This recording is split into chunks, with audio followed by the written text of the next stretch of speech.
Hey, what's up people, GalacticJerry here with another Pokemon Sun and Moon discussion video. So yeah, we got some new stuff today. Earlier today, I'm late as usual. Yeah, with some new Pokemon, some new abilities, some new moves, new Alolan forms, and a couple new trainers over here you guys can see. But first, let's check out Type Null's evolution. So apparently this guy evolves. I seriously was not expecting Type Null to have an evolution. But I'm glad it does, because I was not a big fan of Type Null's design. It looks very horrifying and ugly, but Silvally here, it looks very stylish, very clean. I like this one right here. But what makes this Pokemon interesting is its ability and its unique move. But let's check out some of its information first. The synthetic Pokemon, its ability, its type is normal, I mean. And let's see, when Type Null gains a partner it can trust, it deliberately destroys the restraining device it wears. Once released from that heavy mask, the Pokemon speed increases substantially. Freed of the restraining effects of its mask, Silvally's senses are heightened, and it reverts to its natural temperament. It has a wild nature, but it will obey a trainer that it trusts, and to protect that trainer from danger, it will put its own life on the line. Oh, this is the type of Pokemon you want, someone who will risk its life for yours. Silvally is said to have been created to oppose a threat. Okay. Let's see what else we got. By inserting exclusive items into the drive on Silvally's head, its Arceus system can be activated, causing Silvally's somatic cells to mutate and glow. The Arceus system enables it to change its type, and its cells glow with different colors of light depending on its type. So it's exactly like Arceus, with the multi-type ability. Just give it a plate and it changes its type accordingly. And also here, let's see, Silvally's ability is called Arceus System ability, which no previous Pokemon has ever had, except for Arceus, but just has a different name, I guess. By having Silvally hold items that correspond to each Pokemon's type, it can change its own type. And it has a move like Judgment. Multi-attack is a move that only Silvally can learn, and this move's type changes based on which type related item Silvally is holding. So I have a feeling that someone tried to recreate Arceus but failed miserably. But then again, you can't really create God. So I can see why they failed. But I can tell this Pokemon is gonna be a fast Pokemon. Maybe for sure over 100 base speed, but that's not really that much. So maybe 110. And it looks like it's going to be a physical attacker. Let's see if we can check out the game footage really fast here. Let's have it play fast. Let's see right here. Okay, so yeah, it's right there. It'll be the Arceus system. And yes, you see, rare. You saw that? That's a physical attack for sure, right? Changes type while holding certain items. Okay, we just talked about that, and there it is. Yes, multi-attack right there. It's a physical attack for sure. Okay, so now let's talk about Hakamo-o's evolution. Let's see if we can find it really fast. So that's Silvally right there. Let me know what you guys think in the comment section below. But yeah, let's check out Hakamo-o's evolution here. So yeah, Hakamo here. The scaly Pokemon is still dragon fighting, so 4 times weak against Fairy. Has the bulletproof or soundproof ability, which is the same as Hakamo-o here. So yeah, let's see what it reads. Hakamo-o evolves into Hakamo-o. It breaks from its fellow and begins to live on its own to train itself. Whenever it can find a Pokemon to battle against it, it seems to appear. And Hakamo dances before battle to show its strength, changing its skills together to make them ring out. When this dance reaches its climax, Hakamo blows a fierce war cry to challenge its opponent. Its skills make for fine armor, so Hakamo doesn't worry about self-defense as it makes multitudes of strikes and overwhelms its opponents. But as a result, its skills often become damaged and get worn off, but they grow back immediately, so this Pokemon doesn't really have to worry about that too much. Let's see what I see. Okay, so that's pretty much for this guy here. Alright, let's move on. Actually, let's check out the game footage really fast. Hakamo-o, okay. So Hakamo-o.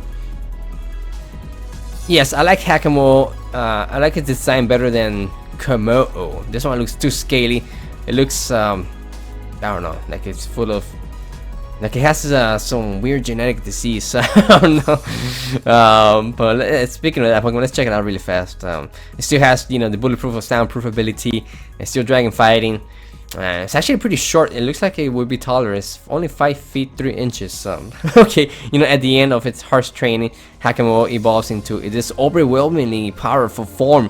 It returns to the land of its birth, where it watches over the Hakamo-o from a distance. So, when it evolves into Hakamo-o, it leaves the village. But once it evolves into Kommo-o, it comes back to the village.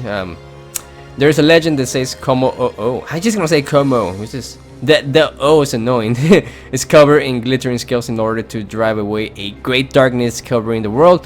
The reason these Pokemon seek out battle is to gain the power needed to defeat this darkness. What is this darkness they keep talking about?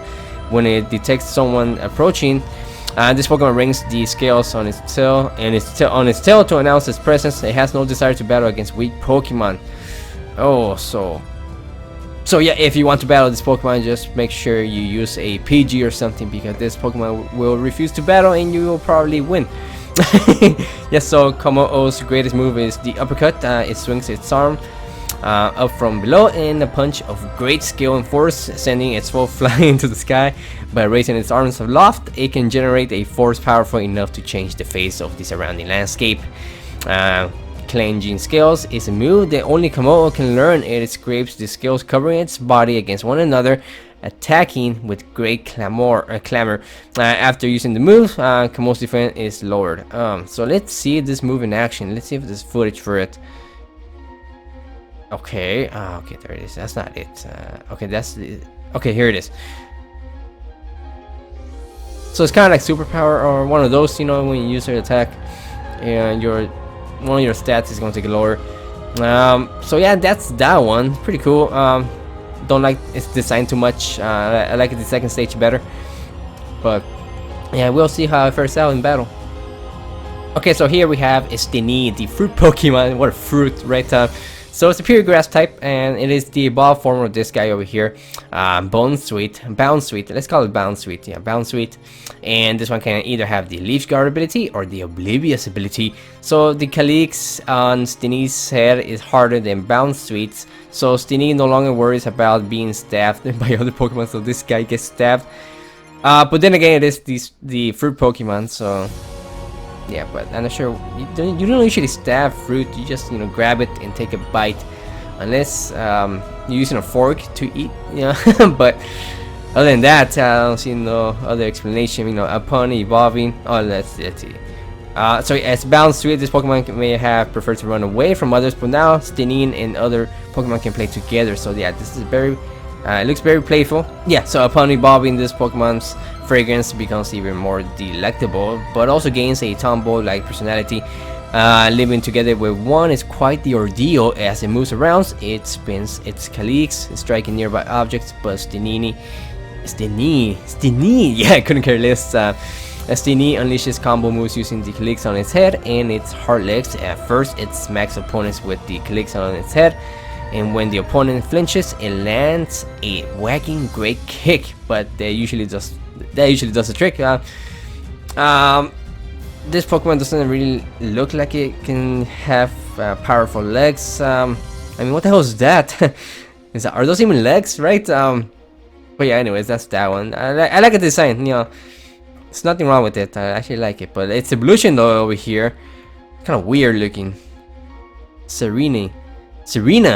It has the name Tsareena. You know, well, Tsareena. Okay. We'll just go with that, I guess. It's also a fruit Pokemon, and can either have the Leaf Guard ability or the new ability Queenly Majesty, which we'll get to right now.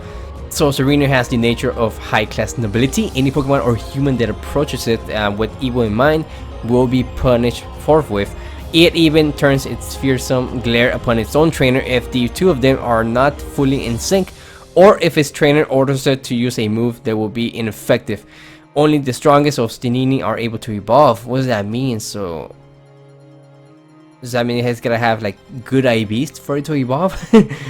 If that's the case, it's gonna make a challenge. It's gonna make it a challenge. When this happens, the Steenee evolves with the blessing of other Steenee, and it then uses its strength to protect the Bounce Suite. Some Tsareena have the Queenly Majesty ability, which no other Pokemon has previously had. The effects of Queenly Majesty are so intimidating that it prevents opponents from using priority moves. So don't even think about using Bullet Punch on this guy, or Ice Shard, or Aqua Jet, or whatever, because it's not going to be effective. It's not going to do anything. So it's kind of like the ability, the one Clownfish, not Clownfish, it's a ugly fish over here.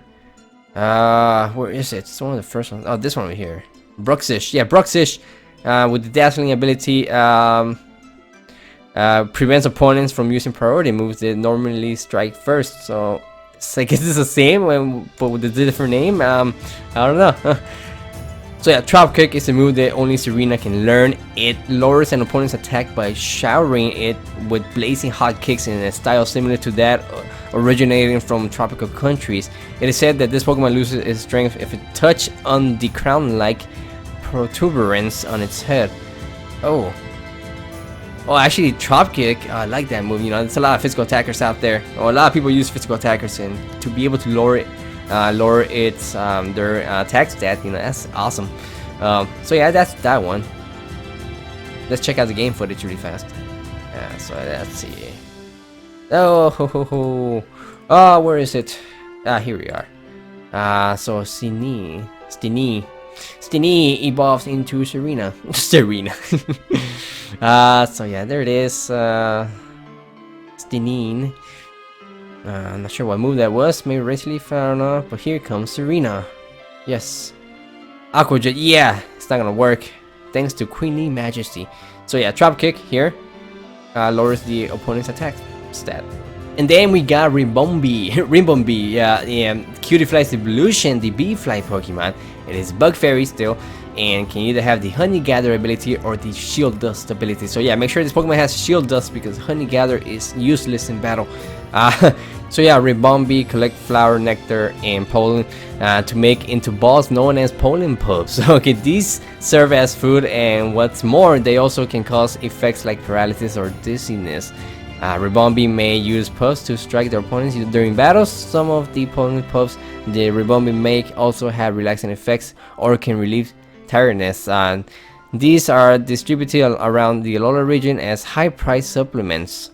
Let's see, Ribombee hate getting rained on, so they're covered with fluffy hairs. They hold the pollen they've gathered, and the rain makes them wet and dirty. Oh, what a dirty Pokemon. So yeah, this Pokemon doesn't really have anything exclusive, but I like its design. You know, it looks similar to this one. You know, it looks like it could evolve from this one, but it's very simple, but it gets the job done. Much better than Cutiefly's. So yeah, that's that one. Nothing too special. Let's check out the game footage though. Ribombee here. Okay. Bug Fairy. Have we had any other Bug Fairy in the past? I don't think we had. So yeah, let's check out these Grimers over here. The Grimer and Muk, their Alolan forms.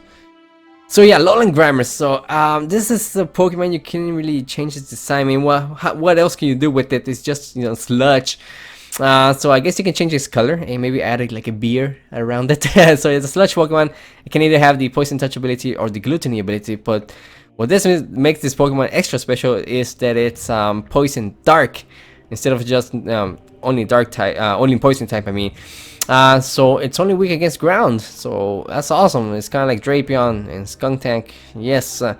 When the population of the Alola region increased, dealing with their garbage became a serious problem. As a solution, Grimer were imported from other regions.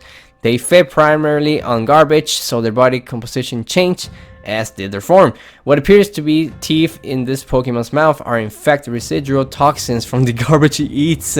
Well, at least it has some sort of teeth to, you know, to chew on their food. But this guy doesn't really look like it needs to chew his food, it just needs to swallow it. Yes. Which have hardened and crystallized. Okay, so no method has been discovered to break down these crystals. Damn, okay. Direct contact with them presents a danger. Yeah, probably get you sick, so yeah, don't get near this Pokemon. Alolan Grimer is always eating garbage, but its constant hunger will cause it to begin eating other manufactured objects if it runs out of garbage to feed on. What have they done to this Pokemon? You know, it used to be so happy before, but now it only feeds on garbage. So yeah, forcing the Pokemon to eat garbage. I guess that's kind of dark, so that explains why it's dark type. There are more than 100 Alolan Grimer in Alola's garbage processing plants, and all of the garbage produced in the Alola region is taken for use as their food. Damn, what the hell happened to this Pokemon? But let's check out Muk's Alolan Muk. And the rainbow looking color, I guess it resembles oil. Maybe it can oil spill. So yeah, Sludge Pokemon still has the Poison Touch or Gluttony ability. Poison Dark. Alolan Muk eats whatever is in reach without pausing, and if it feels the sharp pangs of hunger, it runs amok. It is thought that its voracious appetite stems from an inability to maintain its energy levels without constant influx of toxins. Toxins have accumulated in Alolan's Muk's body from its steady diet of various waste products and manufactured materials. This accumulation has brought about a chemical change, producing a new kind of toxin. Alolan Muk has the same poisonous crystals as Alolan Grimer, but they're not limited to its mouth. They extend from all over the surface of its body. Alolan Muk uses them to attack, just like other Pokemon use their fangs or claws. And these highly toxic crystals are easily knocked loose, making them extraordinarily dangerous. This is a killer Pokemon here. Okay, so the Grimer and Muk in the Alola region produce and store their toxins within their bodies. So unlike the Grimer and Muk in the other regions, you won't detect any unpleasant aromas when you draw near one. So this one here, can't really say I'm a fan of its design. Then again, you can't really do much with it, so I guess you gotta add some crystals to it and change its color. But yeah, it resembles an oil spill, like I said, from the looks of it. I wonder how its shiny form is going to look like. I can't wait to see that one. But yeah, let's check out the game footage really fast though. So Grimer, Muk, Poison Dark. I'm loving the Poison Dark combination though. Yeah, so that Grimer, pretty much the same, it just has like a little mustard beard or something. So that's Muk right there. I love how the colors flow, you know. So yeah, let's check out the new trainers now, and that should be it for this video, I guess. So yeah, we got a couple new trainers. Let's check them out really fast. And so yeah, trial captains, a new trial captain and a new kahuna leader. Yeah, let's check out the trial captain here. So we know about this one here. So we got a fire one so far, an electric one, a grass type one, a water type one, and this one here is a normal type one. So an expert in normal type Pokemon, Captain Ilima. Is that what it said? Ilima? Yes, Ilima graduated from the trainer school and is a hero to the students of that school. Okay, so that's pretty much it for that guy. So it's each trial. I wonder how many more trial captains. Trial captains we are going to get.